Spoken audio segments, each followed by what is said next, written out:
de Ben Sira, qui est un texte écrit en hébreu qui date du Xe siècle, après Jésus-Christ. Alors l'alphabet de Ben Sira, vous avez une autre histoire, c'est l'histoire du roi de Babylone, Nabuchodonosor, dont l'enfant mâle est malade.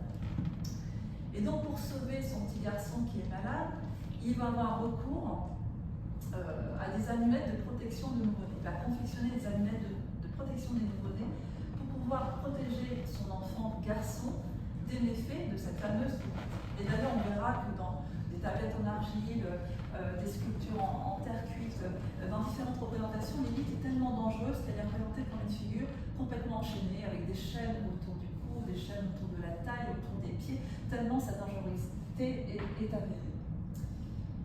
Et donc on apprend, le roi de Babylone fait appel à un médecin nommé Ben Sira pour justement confectionner ces amulettes de protection des nouveau-nés. Et c'est à cette occasion que le médecin Ben Sira raconte au roi de Babylone la véritable histoire de la Genèse. Parce que si on lit très attentivement la Genèse, on verra qu'il y a deux versions en fait, de la création de la femme. On a une version selon laquelle elle serait née de la même glaise, de la même boue qu'Adam. Elle serait issue de la même terre. Donc elle serait née sur un pied d'égalité à Adam. Et puis vous avez une deuxième version, dans le même texte, hein, vous avez une contradiction en fait, dans ce texte, selon laquelle au contraire elle découlerait d'une côte d'Adam. Elle serait une créature dérivée, donc vraiment le deuxième sexe. Et donc pour résoudre cette contradiction inhérente au texte de la Genèse, certains rabbins, parce qu'il faut savoir que l'élite, c'est vraiment une figure centrale du judaïsme, ont expliqué le fait qu'il y a eu une première femme qui a été tellement transgressive, tellement indocile, insoumise, qu'elle a été boutée hors du jardin d'Éden.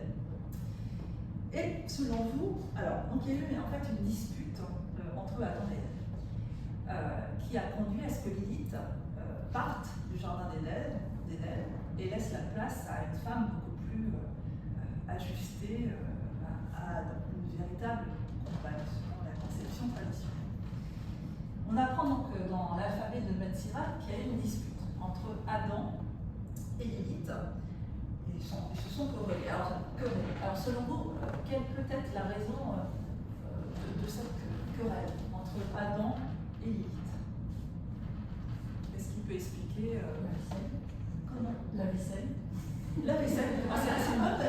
Bravo, parce que quand j'ai préparé ça, j'ai pensé effectivement, parmi les motifs de dispute dans les couples aujourd'hui, parmi les motifs en tout cas de rupture, ce qui ressort sur les tâches domestiques et familiales, l'argent, le rapport à l'argent, et puis, est-ce qu'il y aurait une autre... Alors, c'est pas ça pour cette histoire. Est-ce qu'il y aurait une autre suggestion?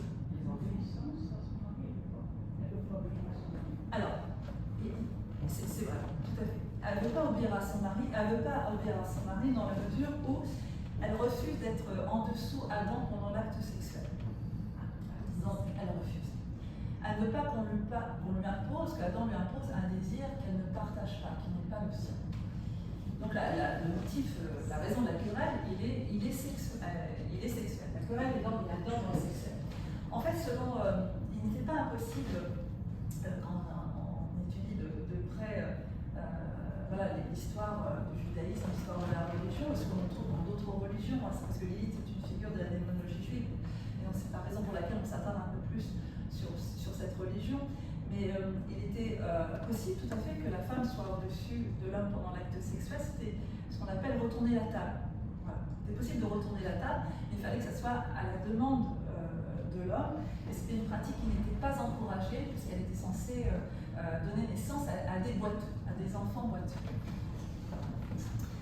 Alors c'est intéressant parce que l'enjeu en fait dépasse la simple question sexuelle, qui est en fait une métaphore pour désigner une égalité impossible à atteindre, un partage impossible du pouvoir. Lilith est une figure fantasmatique qui est citée une seule fois dans la Bible, qui est très présente dans des commentaires rabbiniques, dans le Talmud. C'est une figure qui n'est pas tellement décrite, explicitée, comme si ses caractéristiques néfastes étaient d'ailleurs connues de tous. sa puissance symbolique est inversement proportionnelle en réalité à son pouvoir réel. Alors par exemple dans la liturgie juive, l'homme remercie le Seigneur de ne pas être né femme, tandis que la femme remercie le Seigneur de l'avoir faite selon sa volonté. Les femmes disent « Sois loué, Éternel notre Dieu, roi de l'univers qui m'a faite selon sa volonté », tandis que les hommes disent « Sois loué notre Dieu, roi de l'univers